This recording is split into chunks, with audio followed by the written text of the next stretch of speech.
Good morning, and welcome to another episode of A Conversation with Father Orsi. I'm B.C. Cloutier, Chairman of Action for Life, and this is Father Michael Orsi. Ooh, boy, I like that. Yeah, me too. Hey, we got a good one today, Father. What do we have? AI and Christianity. Oh, my. Friend AI. or foe? Now, let me tell you what I did. This is pretty cool. So I'm contemplating that question, AI and Christianity, friend or foe? And I thought, I'll ask ChatGPT. All right. Here's what I got back. The relationship between artificial intelligence and Christianity, or any faith, depends on how AI is developed, understood, and utilized. AI itself is not inherently a threat to Christianity or other religious beliefs.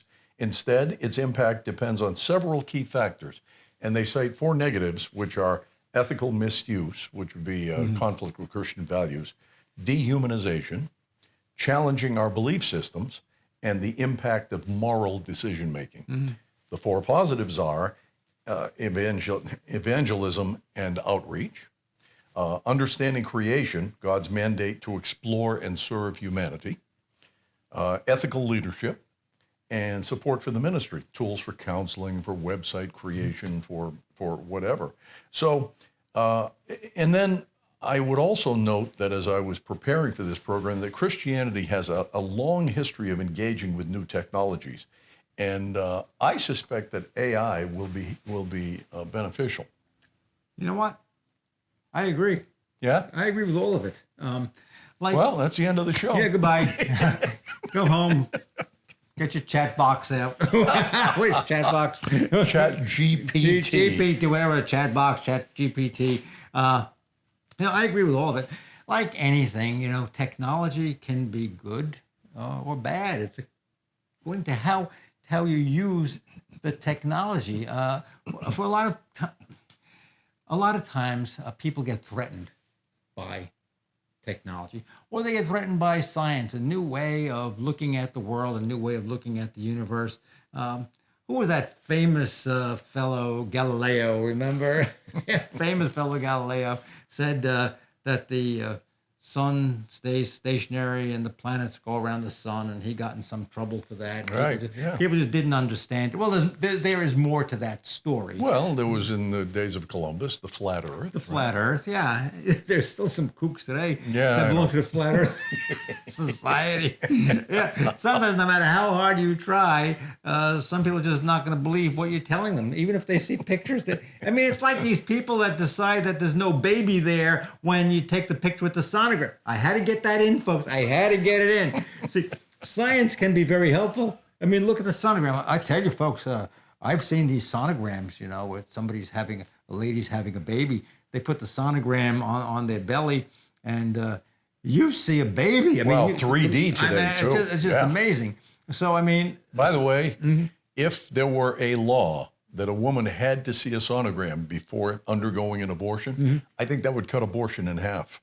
Yeah, I think so, too. Isn't there in some states a law that there has to be offered the sonogram? I don't know. I think so. And then they don't have to look at the picture, but they have to be offered the sonogram. So, I mean, this is an example of, technology. Technology can be wonderful if it's used the right way. We talked in one of the programs about a woman who came and tell me that the baby was not perfect. The arm wasn't perfect. And if somebody said, well, the sonogram said that and we saw that, we don't want an imperfect baby, therefore abort, that's bad. But the fact of the matter is a sonogram can save the lives of thousands, millions of babies. Saying, look, there is a baby there. Same thing with GPT. What do we call this thing? AI? Well, AI, because AI, there's also Grok on X, has Grok, and then Google's got, everybody's got their own version of these. Right. And it's a tremendous tool that can provide you a tremendous amount of information, and then perhaps come out with a study, a paper. It'll do some amazing things. I mean, first of all, there's a lot of erroneous information that comes from artificial intelligence because It's artificial intelligence is sucking up information and learning from it. But let's say, for example, you have a 3-page letter that someone emails you. You can copy and paste that into, I use Chat GPT, so I keep talking about Chat GPT. You can paste that and say, give me a brief summary, and like that, it's done. Yeah. And it's accurate because it's looking at data that you've provided. It'll give you like a half a dozen bullet points. Right. Yeah, I don't know how valuable that is. Does it take out the human element? Does it prevent me from really digesting what is being said? Is it my perception? Is it my estimation of what is right and what is wrong? Am I figuring into this whole moral structure? Suppose I present the question, is it right to kill innocent life? What kind of an answer would you get out of that? Is it processing the information in such a way that I'm able to make a moral judgment on what has been asked? I believe that is one of the negatives. Yeah. Right? That AI is not at all moral. And I'm not sure, you tell me what you think, but I'm not sure that artificial intelligence can ever be moral, because morals are somewhat subjective, right? But we do have objective guidelines. Right. So for people of, just let's say for people of faith, we do have some guidelines regarding what is moral and what is immoral. Now, so let's take the abortion issue. All right. Christians, Catholics, we say it's immoral. Right. What does well, that's AI say? What GP, I was going to say is, if you plugged in the 10 Commandments, the Baltimore Catechism, basic teachings of the Catholic faith, what would AI think then if it was based on that data? Now there are some probably moral judgments that would fall in line with what we believe as Catholics, right? Because it's been trained on that, just that very narrow trough of data, right, if you will. I mean, who knows where this is going to go, Father? I know. The interesting thing is, it's right now, it is just one giant vacuum sucking up information from the internet that it can then process. And you've probably seen that the New York Times, I think Wall Street Journal, several publications are suing these AI providers because they're saying, hey, you're taking our data and you're using it for profit without benefiting us. Hey, so, if we're taking out the moral subject, that's human beings, I think the key is, how are human beings going to use this data that comes to us through AI? Right. It should not take us out of the equation. Let me give you some examples. One big example. A number of months ago, maybe a year or so ago, there was an article in the New York Times, and it had to do with AI being used in hospitals. And a lot of information is being fed into AI. All right. And AI, they would ask, questions, put in a question regarding the person's viability without a ventilator. What is going to be the outcome of a person who is in a certain condition? Danger, Will Robinson. Yeah. So they put in all the information. The AI would say, this person has little chance of survival. This person should be taken off the ventilator. This person is on the wrong medication, okay? And the question then becomes, is the AI infallible? And the answer is no, because it's that human element. A lot of nurses said, we see what AI said. We're not going to do what a computer tells us to do. Right. We've seen before, and sometimes we need the human judgment. We know that this person can survive. We know what this person needs, that this medication doesn't work or some other medication will work, or that the ventilator should remain on until it becomes useless or futile. But we've seen people recover with the ventilator. So that's the problem. Do you trust the human judgment or do you trust the AI? And you can't have AI making decisions. Human beings make the decisions. Well, flip the coin, put in all of the patient's symptoms. Right. Ask AI, what could this be?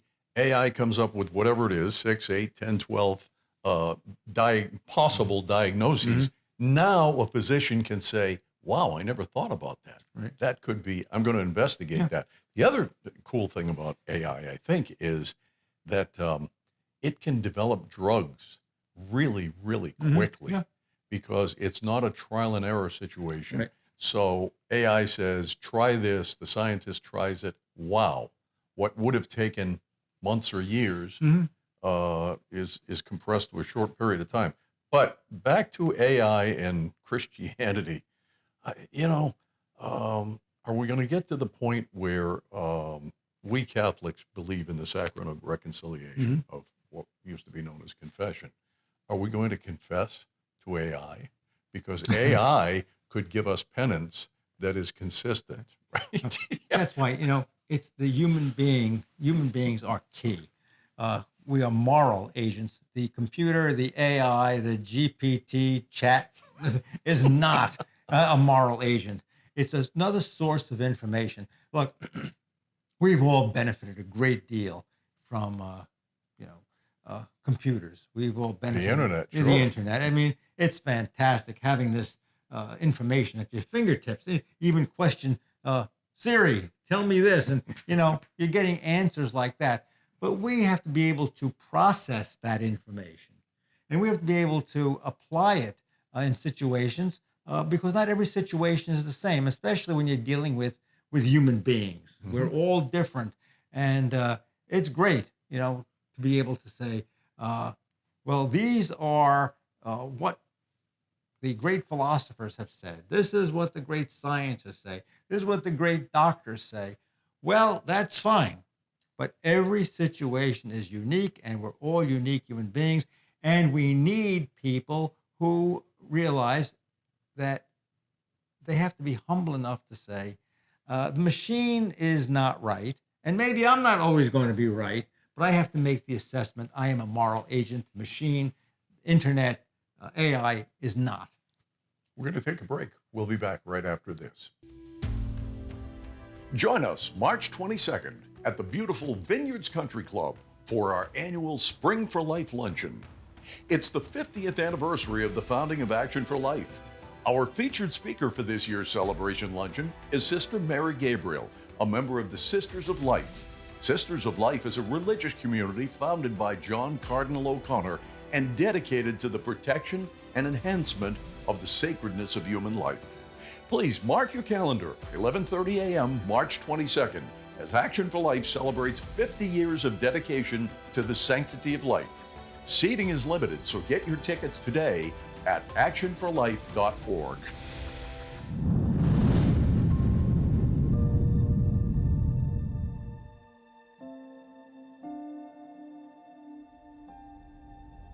Hi, folks. Over the weeks, you have become more and more familiar with our program, Conversations with Father Orsi.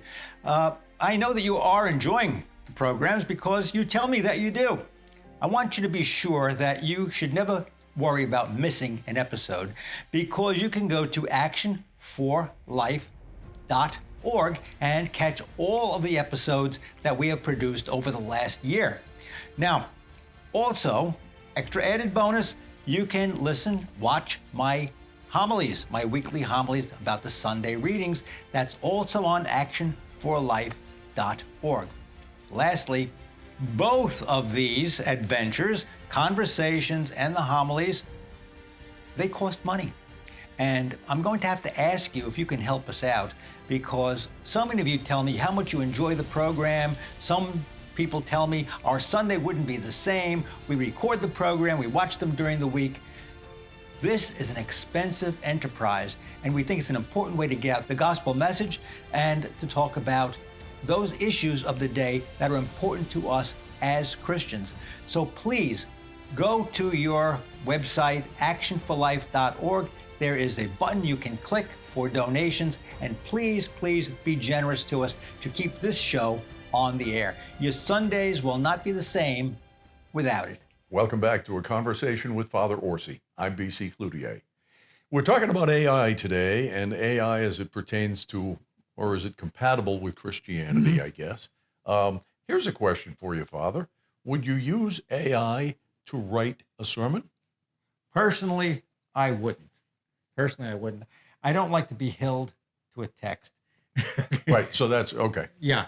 However, I am told that there are numerous Catholic, Protestant, Jewish priests and ministers and rabbis who do use AI. They feed information, the readings for the week, whatever the case may be. Are there any pertinent circumstances in society that this issue relates to?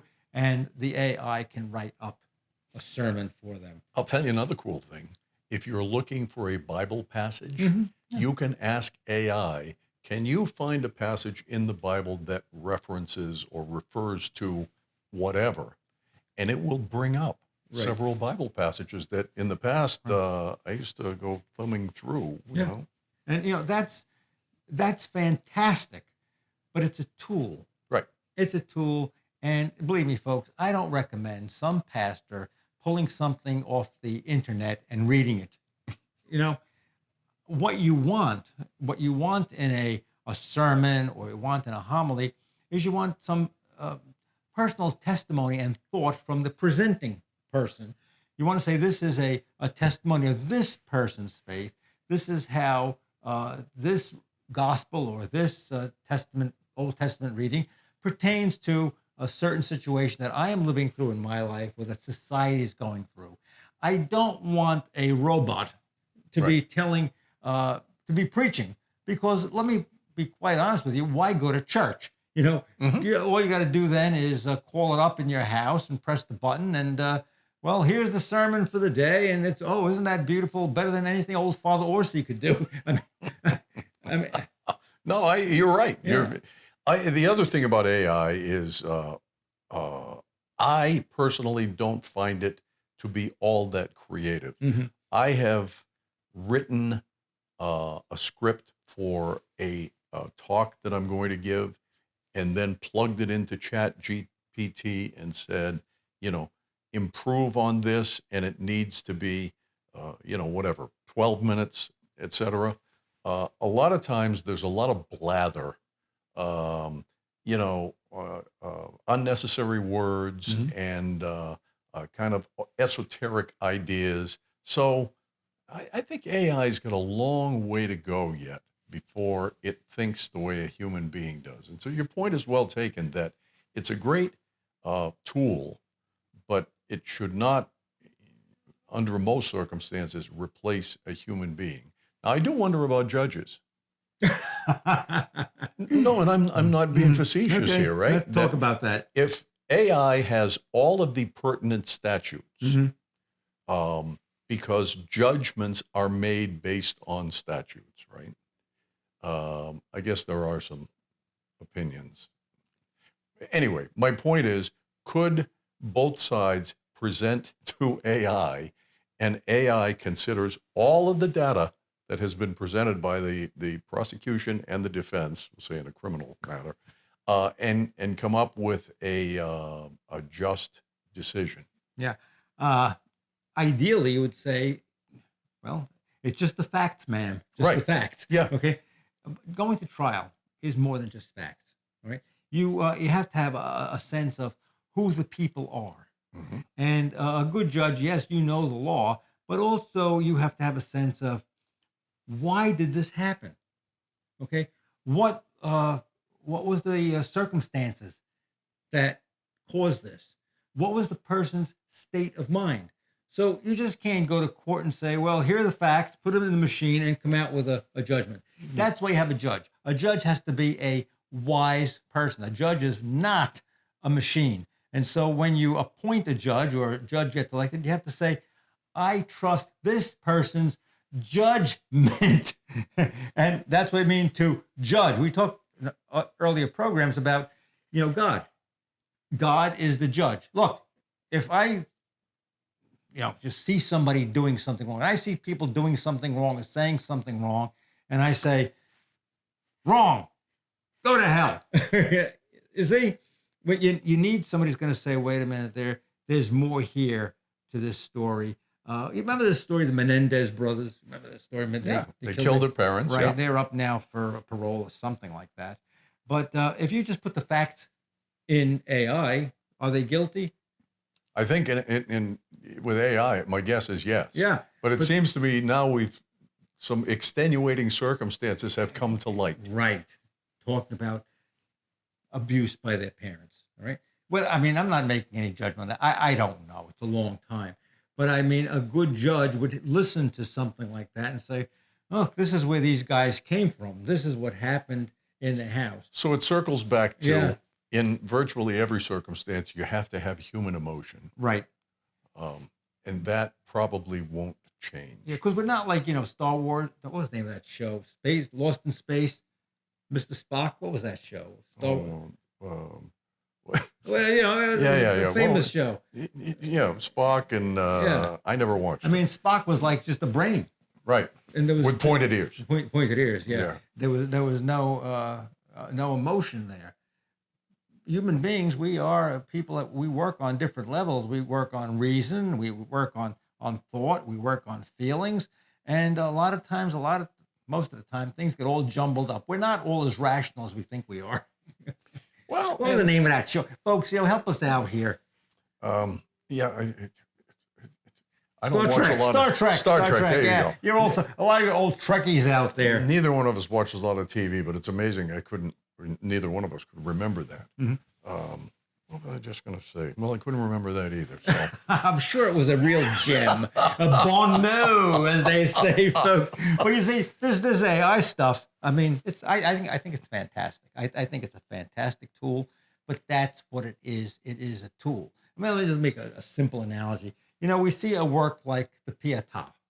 Okay, it's a magnificent piece of work. It took a human being to create that. Imagine the passion, the love, the understanding that Michelangelo had in creating that magnificent masterpiece. Could AI ever conceive of that? Could it copy it? Yeah. Yeah. Could it conceive of such a thing? Could it contain the power, the emotion? I don't think so. No emotion. Yeah. I mean, you look at things that AI has created, artwork, paintings, no emotion. Right. Yeah. It just doesn't exist. Yeah. So let's take a break, and then we'll be back right after this.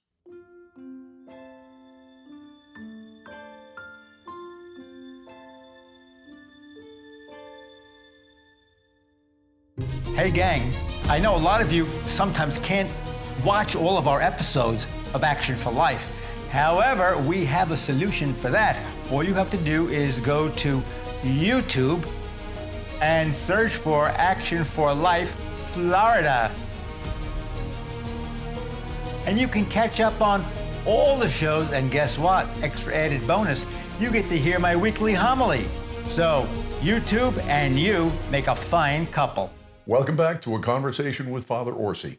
We are talking today about AI and Christianity, and we're about at the end of the program, Father. What are your final thoughts? First of all, as I said, AI can be a wonderful tool if it's used properly. It's like anything else. Science is great, and it's helped move humanity, to something that is unimaginable, that we can have the knowledge that we have today because of, say, the internet or, space flight. I mean, we go to the moon. They're talking about going to Mars. I mean, Elon Musk is going to go to Mars. I mean, this guy's, it's fantastic. But keep in mind, folks, we can never leave out the human element. We could never have those great leaps in technology unless a human being thought of it first. That's right. Yeah, we thought of it first. But there is that human element that there is something more. It's not, just the facts, man, just the facts. We are not robots. We're not robots. And we don't want to be robots. Could you imagine if you are in a relationship with somebody who is Mr. Spock? We talked about him earlier. There's no emotion there. You want somebody who has feeling, compassion, passion, insight. Those are the things that make human beings unique. And we're not just acting on instinct either. There is something more to us. Let me just give you this last thought. Some people said, well, why just can't we go to confession to AI or to a robot? Some place had a hologram of a priest in a confessional and using that This is true. This is true to go to confession. Human beings are relational. God is relational. It's in relationship to another human being. God uses us to help each other to become better people. He does not use machines to help us to get to heaven. So use AI as you see fit. Be careful that you're not relying on AI for moral judgments. Take the information. Use AI if you're in the medical field, but trust the human beings who are involved with each individual medical case, spiritual case, even those cases that have to do with the hard sciences. Because sometimes, you might get an answer that, hey, this could work. The question is, should you do it? And maybe that was the question that had to be asked, when the making of the atomic bomb. We could do it. Should we do it? But it's too late now. You don't want to be too late, folks. Thank you, Father, and thank you for joining us again this week. Next week, we'll be here at the same time in the same place. Please join us then. Until then, I'm BC Cloutier, wishing you a great week, and God bless.